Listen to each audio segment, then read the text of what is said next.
Hello language learners, this is the Spoken English Code, where we learn to understand spoken English. Recently, I've had some requests for English singer Adele, so let's look at her language in an interview. We can hear a mix of different influences when she speaks. She's from the London area, and so we can hear pieces of her original London Cockney accent when she speaks. But she also mixes in a lot of received pronunciation. And like all of us, her accent can change depending on the situation. It can also evolve over time. So this is not something strange about Adele, okay? If you want to listen to the full interview without interruptions, it's in the description below. Let's listen. My life's still wonderful and it's still blossoming and all that. Blossoming. Blossoming. Growing. Opening up. To blossom is the verb used in English for a flower opening up. See this flower? It is blossoming. Your career can blossom. My life's still wonderful and it's still blossoming and all that, but I just feel like the bigger your career gets, the smaller your life gets. To get can mean so many things in English. Here, the gets are connected to adjectives. Get plus an adjective typically means to become. To get big means to become big. To get small means to become small. The bigger your career gets, the smaller your life gets. And I remember seeing it. Listen to her pronunciation of remember. And I remember seeing it. Notice she doesn't really pronounce the R-E at the beginning. So not remember, but member. And I remember seeing it. I'm not sure if this is due to her accent or if she is just saying remember informally. Some English speakers do say member. Remember last year? Remember that time when we... But don't write that in an email. Now, I'm from California and I'm not an expert on the Cockney accent, but I know that it can sound very informal. There is also a lot of erasing letters or eating your letters.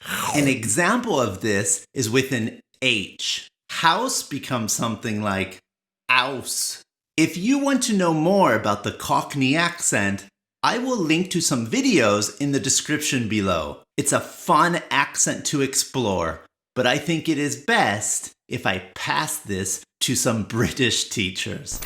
And I remember seeing it in, it's not said like that, but you know Devil Wears Prada, the film? A little fragment. This is extra information that's not really important to the main message. You know, if you have seen any of my other videos, you will know that you know is used very frequently as filler. Here, it is not filler. She is really asking the question, do you know the film? It is also good to remember that The Devil Wears Prada is a reference. In this case, a pop culture reference. If somebody hasn't seen this film, it's going to be hard to understand what is coming next. She does a really good thing here. It may seem unimportant, but it's very helpful internationally. She explained her reference. She said, the film. So if you don't know the movie, you can still follow her story. Adele, you're awesome. That's a wonderful communication strategy. Explain your references, even if it's very quickly. When, like, you know, she's like breaking up with her boyfriend. There is our filler. Like, you know? When, like, you know, she drops the G on breaking up. She's like breaking up with her boyfriend. Breaking up with her boyfriend.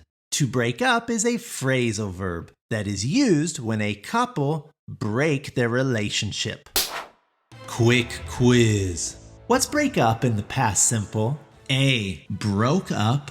B. Broken up. C. Braked up. A. Broke up. When, like, you know, she's, like, breaking up with her boyfriend. Everything to do with everything I ever do is based on a film. This is a fragment. Her words are a little in front of her thoughts, and so she stops and fixes this. We just have to ignore this. Everything I ever do is based on a film. Normally, ever is used in the present perfect, so everything I have ever done. Here, she is using this ever simply to strengthen that she always does this, that all of her songs are based on films. Like, literally, I have little snippets of films. A snippet is a small and often interesting piece of news or information, or a little piece of a film or a song. This comes from the verb to snip, which means to cut something, usually with scissors, with small, quick cuts. This word sounds like the sound you hear when you cut with the scissors. Snip, snip. Think about old film. You cut out a piece of it, so a snippet.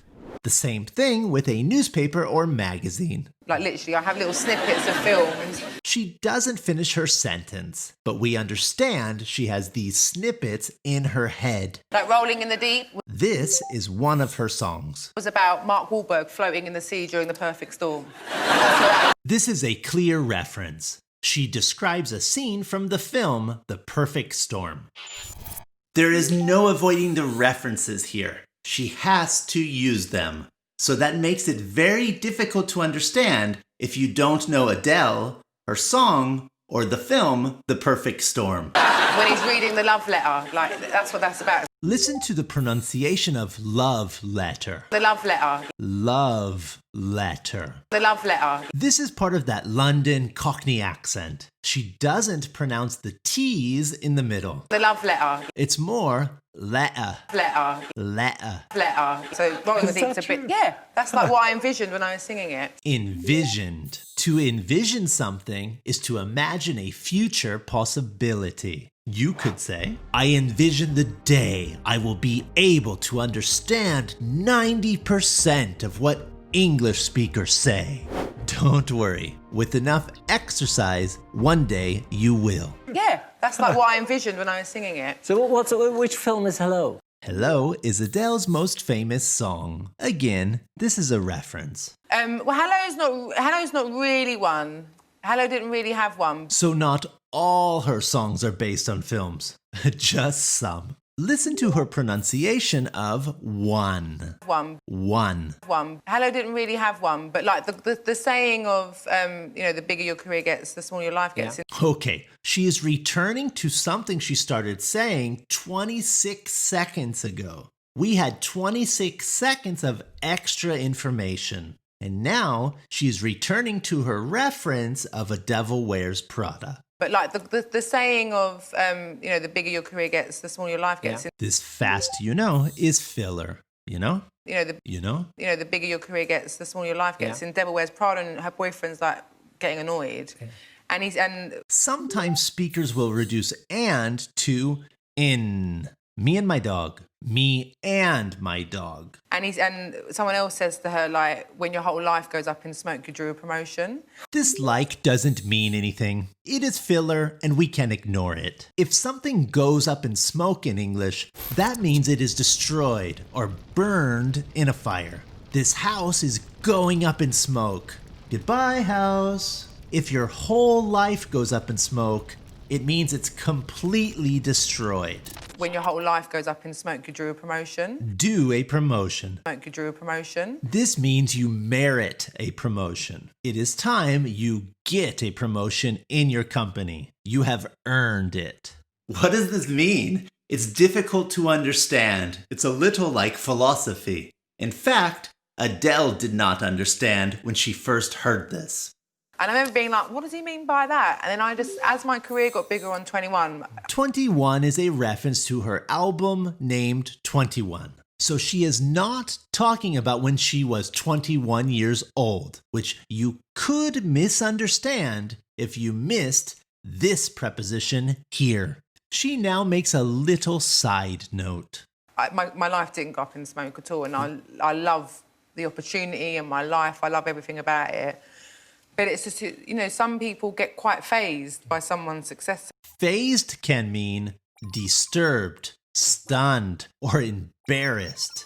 An example. What she said didn't faze me. That means it didn't disturb me. It didn't bother me. This is different than phase, which is a period of time or a step in a process. By the way, this difference also confuses native speakers because the two words are pronounced in the same way. They're identical when we speak. Quick pop culture reference. In Star Trek, these things are called phasers, but they are spelled phasers with PH. That was the stun setting.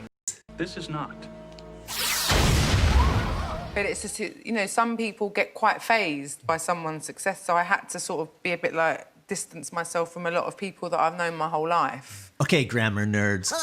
This is a good example of the present perfect for a life experience. People that I've known my whole life, and just make my circle a bit smaller. What circle? We often speak about our circle of friends in English. This means the group of friends who are around us or near to us. The nearest group can be called the inner circle. They know more private information. And just make my circle a bit smaller. Is the project for you is to sort of try to maintain normality in all this? Well, I think that's the main goal, because I don't know how I'm going to write records that... Going to is reduced to gonna. Because I don't know how I'm going to write records that people can relate to and enjoy if I'm living some mad life. Mad can be a confusing word. British speakers use mad to mean crazy. American speakers use mad to mean angry. So she means a crazy life. In some mad life. If you want to test your listening skills with more British speakers, click on one of these two videos. And if you have a request, let me know in the comments below. This mission is accomplished.